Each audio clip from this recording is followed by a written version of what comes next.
incertidumbre socioeconómica generada por el Brexit, emerge un fascinante relato de resistencia y transformación en el Reino Unido. En este artículo exploraremos el fenómeno de los neociudadanos del Reino Unido, una comunidad creada a través de una práctica artística anarquista que desafía las convenciones establecidas y redefine los límites de la ciudadanía y la identidad en un contexto neoliberal. Este estudio se sumerge en las complejidades del proyecto Clandestine Citizenship, desarrollado por un colectivo de artistas anarquistas en Londres, cuyo objetivo era abordar la desigualdad laboral entre migrantes legales e ilegales. A través de una serie de acciones creativas y transgresoras, este colectivo buscó proporcionar oportunidades para que trabajadores migrantes obtuvieran la documentación necesaria para participar legítimamente en la economía y el sistema laboral del Reino Unido. Exploraremos cómo esta iniciativa, basada en lo que consideramos un arte de transición y la filosofía política anarquista, desafió las normativas legales y sociales establecidas para promover la igualdad y la dignidad humana. Además, analizaremos el contexto histórico y teórico que respalda esta práctica artística, desde las teorías del arte anarquista hasta los ejemplos históricos de arte como herramienta de resistencia y cambio social. Al final, este artículo pretende arrojar la luz sobre una fase poco explorada del arte contemporáneo y la resistencia política en el Reino Unido, demostrando cómo el arte puede convertirse en una poderosa herramienta para la transformación social y la promoción de la igualdad en tiempos de crisis y cambio. La metodología empleada en este proyecto se distinguió por su enfoque de inmersión en las actividades del colectivo anarquista detrás de Clandestine Citizenship. Dada la clandestinidad de estas acciones, la disponibilidad de información fue sumamente limitada, lo que presentó desafíos notables para la recopilación de datos. Se optó por un enfoque cualitativo que implica la participación activa y observación directa de los procesos involucrados. El objetivo principal fue comprender los objetivos, estrategias e impactos de Clandestine Citizenship en el contexto político, social y cultural del Reino Unido, buscando también pistas y evidencias indirectas sobre las actividades del colectivo y sus efectos en la comunidad. Debido a la naturaleza clandestina del proyecto, se tuvieron en cuenta consideraciones éticas y legales, garantizando la confidencialidad y el anonimato de los participantes cuando fuese necesario. Esta metodología permitió obtener información valiosa sobre las prácticas artísticas y activistas del colectivo anarquista, así como sobre los debates políticos y éticos que rodean este tipo de acciones. A través de un enfoque reflexivo y crítico, se buscó ofrecer una comprensión profunda y contextualizada del proyecto y sus implicaciones en la sociedad contemporánea. Arte de transición. El concepto de arte de transición se define como una forma de expresión artística surgida en el contexto del neoliberalismo, pero que busca escapar de sus concepciones. En el ámbito del arte neoliberal prevalece el máximo individualismo, priorizando la inversión y la generación de activos a nivel individual. Este enfoque fomenta el nepotismo, dando lugar a los nepo babies y al privilegio en términos de clase y cultura. Como señala Lewis, los hijos de los artistas tienen más posibilidades de destacar en el mundo de arte debido a la influencia y conexiones de sus padres. Estos fenómenos se relacionan con la falta de espacios reflexivos y creativos, según Kim Land. Los artistas contemporáneos a menudo se ven como un mecanismo que profundiza esta división, promoviendo un arte elitista y superficial. El arte de transición busca romper con las restricciones del arte neoliberal, enfatizando la necesidad de crear bases mínimas en educación y experiencia social que permitan un acercamiento más amplio a los fenómenos estéticos.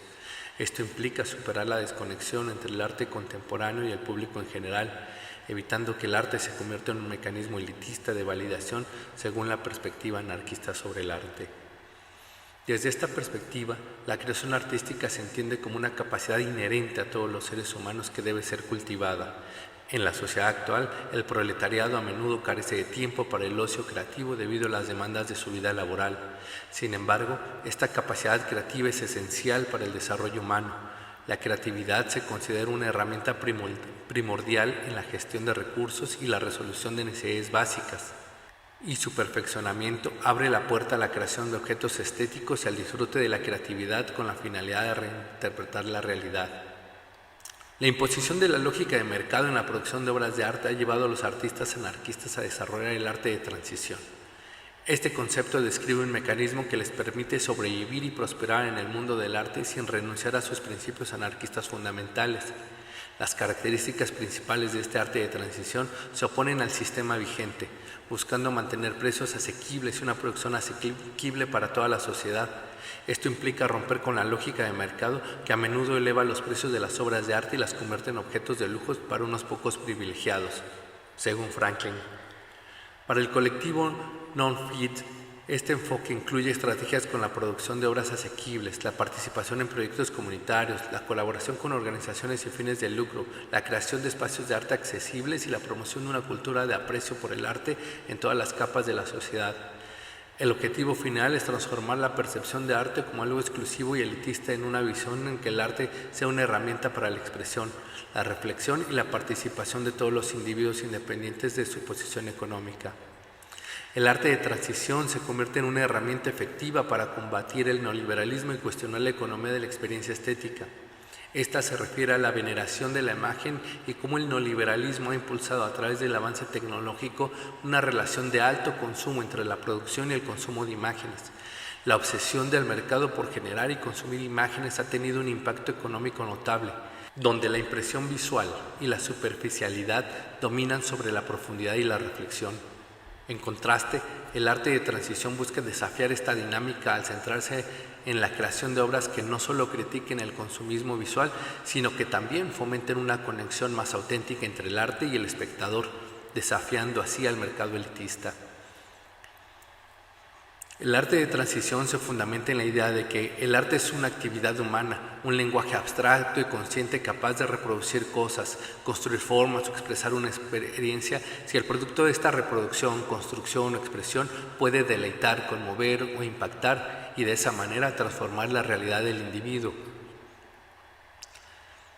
El arte de transición se define como una actividad que busca transformar la realidad del individuo a través de la reproducción, construcción, expresión de experiencias que deleiten o conmuevan e impacten, según Julius.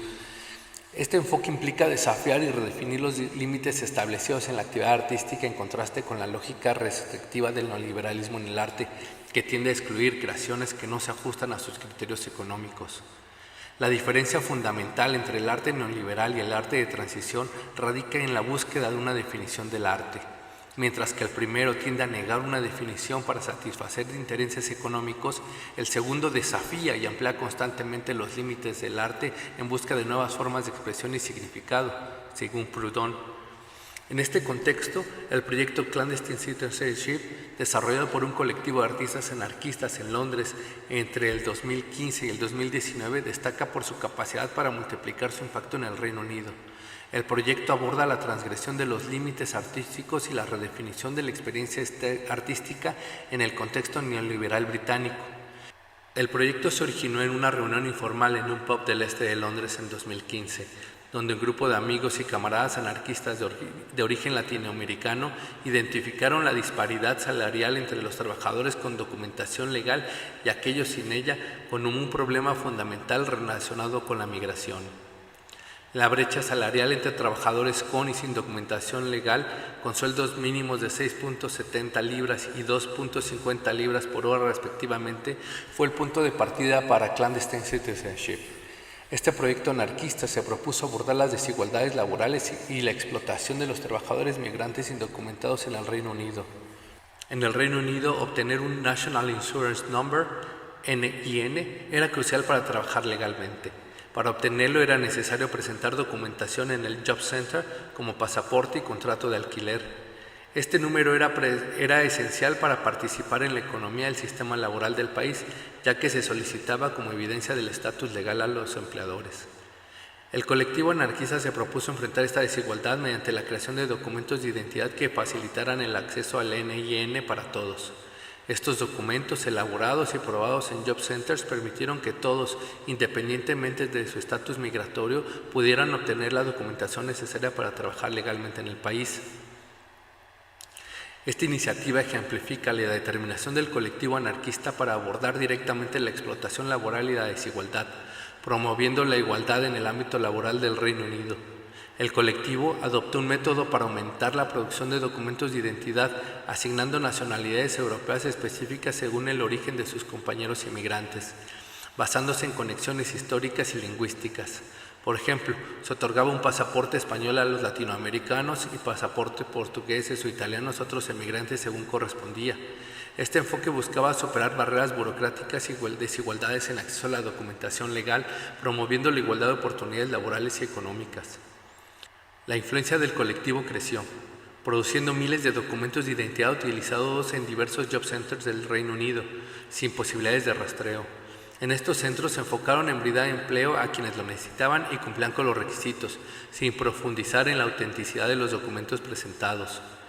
Las actividades del colectivo se interrumpieron en 2018 debido al resultado del Brexit, lo que cambió el contexto legal y político limitando sus acciones. Optaron por mantenerse en silencio hasta que se resolviera la cuestión del Brexit, ya que la salida del Reino Unido de la Unión Europea marcó el fin de su labor en la producción de documentos de identidad. Esta estrategia permitió a muchos inmigrantes asegurar su estatus en el Reino Unido. Incluso en medio de la incertidumbre de Brexit, la ayuda inadvertida del caótico proceso de Brexit mejoró significativamente la calidad de vida de estos individuos y en muchos casos también benefició a sus familias. El proyecto Clandestine Citizenship surgió de la colaboración entre un colectivo de artistas anarquistas para cuestionar y desafiar los paradigmas convencionales relacionados con la ciudadanía y la participación política en un contexto neoliberal. Sin embargo, la clandestinidad del proyecto ha dificultado la recopilación sistemática de información sobre su desarrollo y sus impactos, en esfuerzos por proteger tanto a los creadores como a los participantes involucrados. El colectivo de artistas anarquistas mantuvo en secreto el proyecto como resistencia al sistema dominante, desafiando convenciones establecidas en los ámbitos artístico y académico.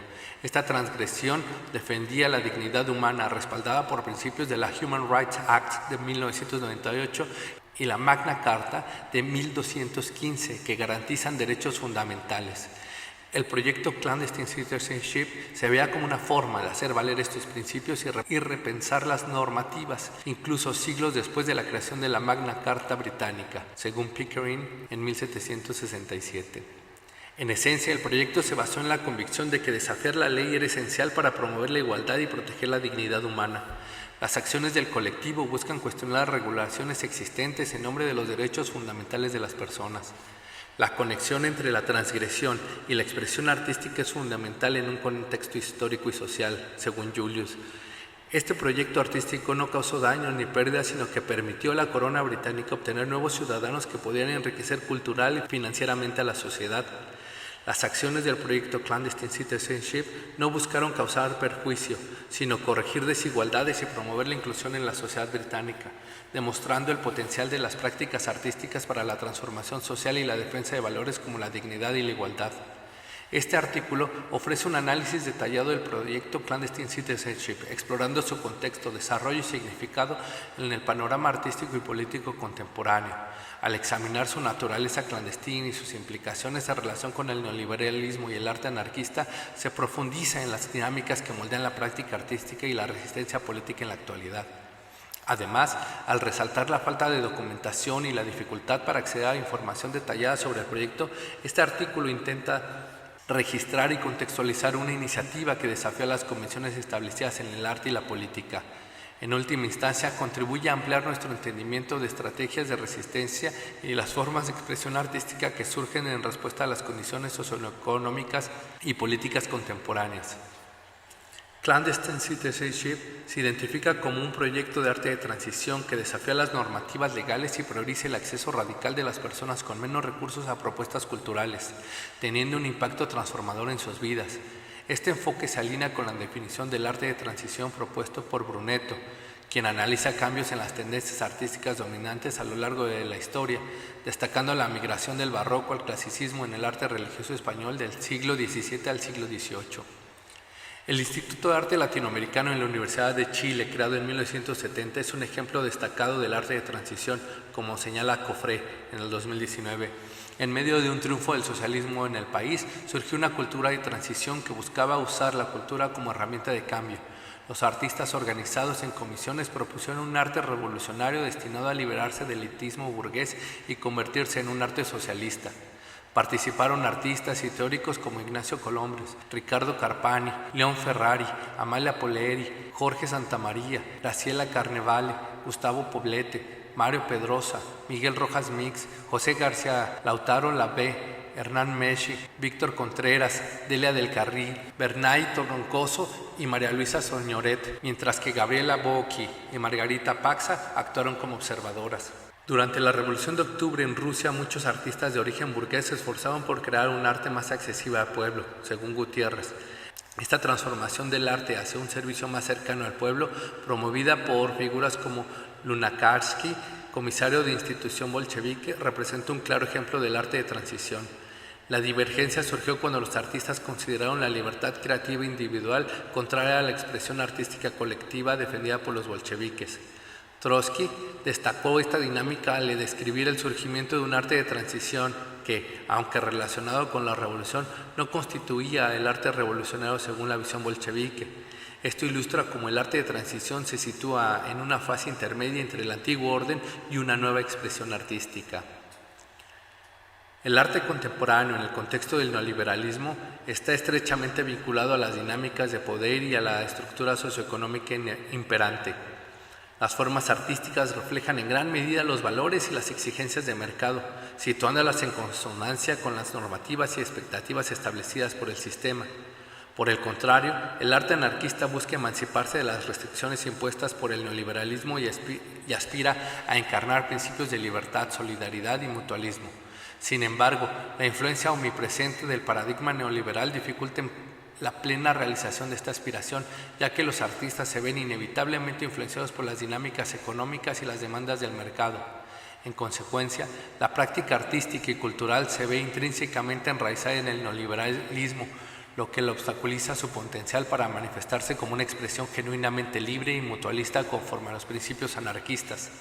La clandestinidad de la ciudadanía en este contexto no puede ser considerada como parte integral del arte anarquista debido a la interdependencia estructural con el sistema neoliberal y a la imposibilidad de desvincularse por completo de sus influencias. Comprendemos las incertidumbres que este proyecto puede suscitar acerca de su legitimidad. Es entendible que muchos cuestionen la fiabilidad de un grupo anarquista cuyos principios éticos les llevase a desafiar la ley. No obstante, es crucial resaltar que los anarquistas son plenamente conscientes de las posibles repercusiones en sus acciones y comprenden que podrían enfrentar persecución por parte de las instituciones judiciales. Además, las fuerzas policiales disponen de una amplia discrecionalidad para imponer castigos, como se ha evidenciado en casos como el de Julian Assange en el Reino Unido, lo que subraya las deficiencias morales del sistema judicial británico. Esperamos que las dudas que puedan albergar el lector acerca de la existencia de este proyecto también estén presentes en las mentes de quienes supervisan Scotland Yard y las autoridades encargadas de hacer cumplir la ley en el Reino Unido. A pesar de las controversias y los cuestionamientos, estas acciones han contribuido a restablecer los derechos y a fomentar un trato equitativo entre los individuos, mientras que para algunos estas acciones podrían ser consideradas como delictivas, para otros representan un esfuerzo por promover la justicia y la igualdad en una sociedad que, con frecuencia, discrimina y excluye a los más vulnerables. Libertad, igualdad y fraternidad.